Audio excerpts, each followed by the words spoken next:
Anyway, if you just joined us, it's still Journalist Hangout. I still have Tony YJ right here, and Tunde Abaton is right here with us. So, Tony, before we went on that break, the Vice President made some demands, such as the case for a permanent seat at the United Nations, Nigeria, the United Nations Security Council.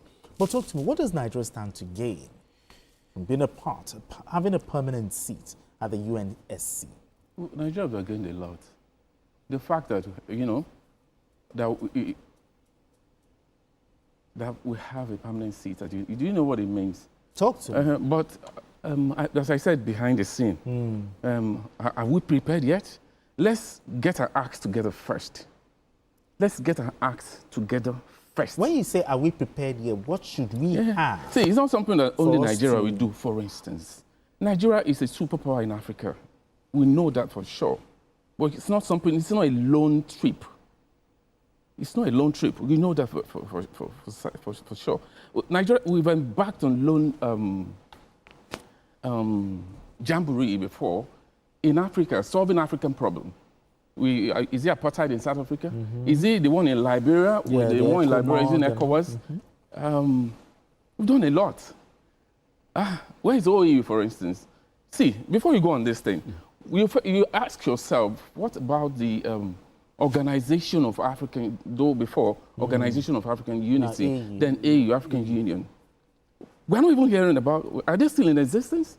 So first of all, you must, before you go out to fight and you want to win the fight, you must first and foremost gather, strategize, because if you want to come out successful, you must prepare ahead. Are we prepared to first of all get it before you start saying what we stand to gain? First thing first, that's why I say it. You must put the cart before the horse. Now, Africa, because I'm saying this, because this one is going already, so that next year, for instance, I want to go and request for the same thing. We need to prepare, differently. It's not about preparing a speech, and you're going there to demand for something very tangible as a seat at the UN. How? Do you know this seat at the UN? It didn't start today. We're not requesting for it today. We didn't start requesting for it today. As a student, we ask, as a student in the university, my lecturers will come and we talk about this all the time. It's part of the lecture. They've been requesting for a seat, a permanent seat at the United States. What does it take? What does it take?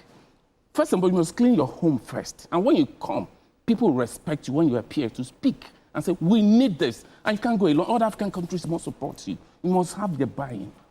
Have we done that? When we do that, then we'll march into United Nations building. We know we have something tangible from a departure from the past. Have we done that? Where is, as I asked before, I said, where is Organization of African Unity? Where is ECOWAS? Look at what's happening in West Africa. Let us come home, come closer home. Look at what's happening in West Africa, where some countries, just across our border here, are saying we're no longer part of you guys. What are we doing to say, okay, please, can we see how we can reconcile? You must have that block first before you can move. There's no way you can get it alone. It's not possible. Let's be realistic. The truth first. Just like the question I asked Tunde Abaton, you are not optimistic that the world leaders will not support us to have this? I mean, first, see, it's just like going to the National Assembly, you want to pass a bill, you want a bill to be passed. It's an individual bill. Yes. I mean, you have to consult, you must go around. Lobby other, House members or senators, as the case may be, before you now move ahead. You can't just jump in and say, nobody will listen to you, they think you're playing. So what have we done? What is our home? What have we done as a homework? We can move forward to say, okay, we're ready. But anyway, I'm optimistic. You are, of course. I am too, but I'm really optimistic. No doubt. For real, about I am really optimistic. I am optimistic, but let's direct what you said, we need to get our own acts right, and we also need to bring something to the table.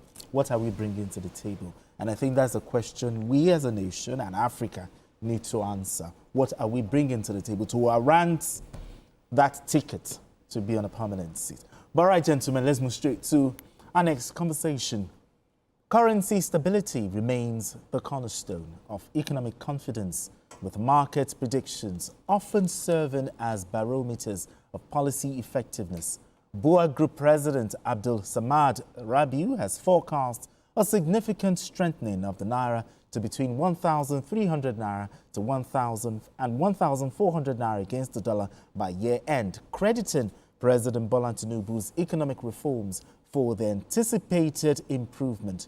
Speaking to journalists after a high-level meeting at the presidential villa, Rabiu praised what he described as President's bold and decisive policy changes, noting their positive impact on business operations and currency stability. The business mogul highlighted a fundamental shift in foreign exchange dynamics, explaining that companies no longer depend solely on the Central Bank of Nigeria for forex, as many can now source foreign currency independently through credit cards and international banking channels. This transformation, according to Rabiu, represents a crucial step toward market-driven currency determination and reduced pressure on Nigeria's foreign reserves. All right, the chairman of BUA Group, Abdul Samad Rabiu, has given a forecast. Yes, it's a forecast, meaning it is a projection based on available data. It may happen, it may not happen. But let's have faith. It might happen. Now, the question is, what are the economic indicators that support Abdul Samad Rabiu's projection of 1,400 naira to $1 by year end? Well, the indicators are well there. You know, but before any country can begin to have confidence in your economy, there has to be a sort of transparency. You remember before President Tinubu came to power, this is not gainsaying.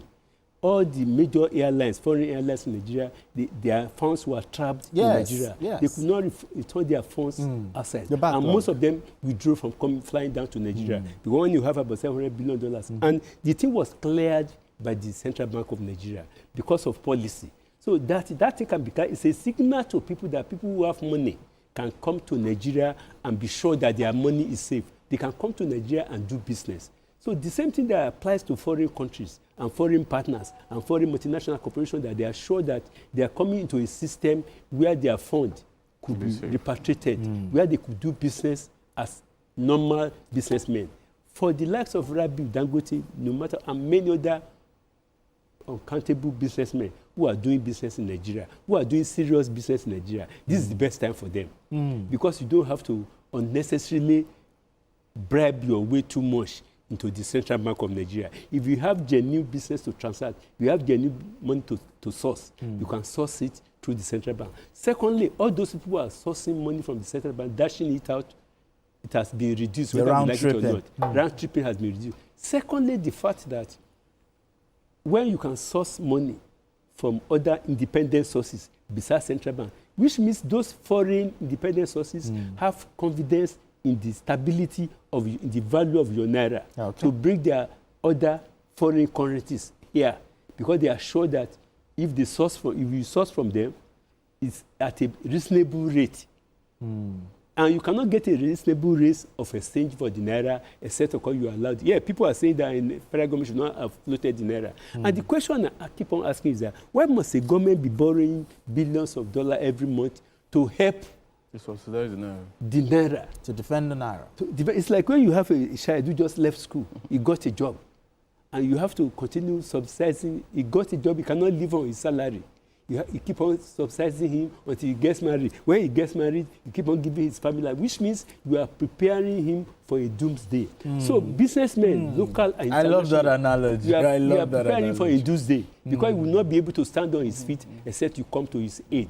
So let the naira be able to stand on his feet. Let people who are genuine businessmen have the confidence of sourcing their money from the Central Bank and other independent sources. So far, that money can be sourced at a reasonable rate. Nobody wants to bring their foreign money into Nigeria and allow their business to Nigeria if the foreign airlines, they are being owed about $7 billion. And it was cleared in 3 months. Yes, it is pain.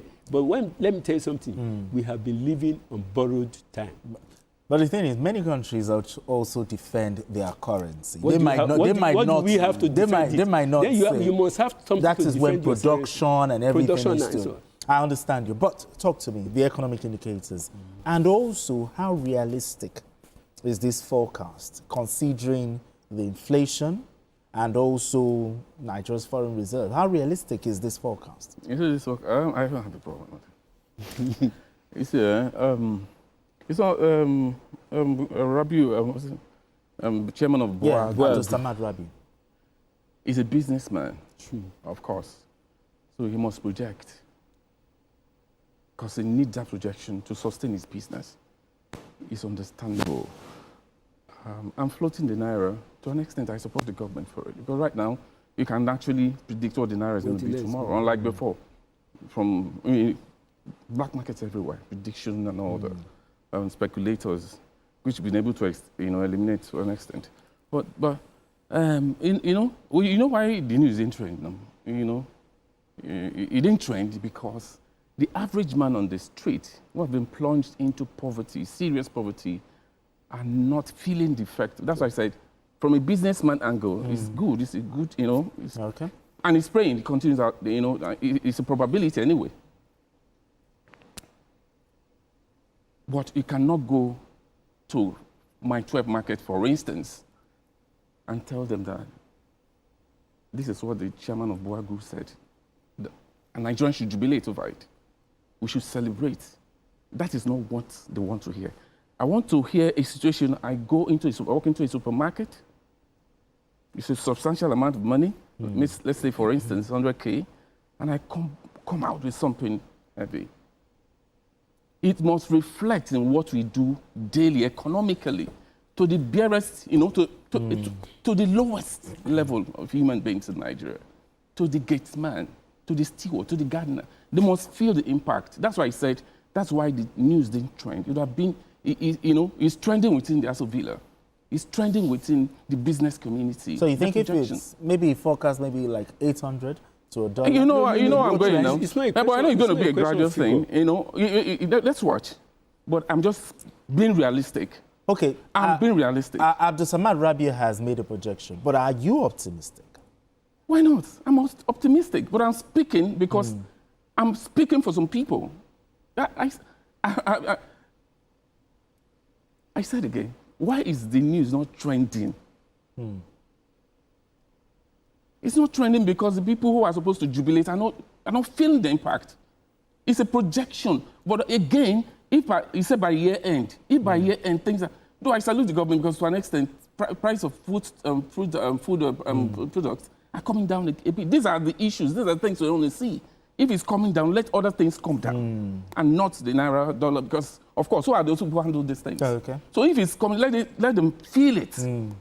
If it's coming down, good, but let it reflect on our daily lives economically. Okay. Now, you talked about assessing dollar.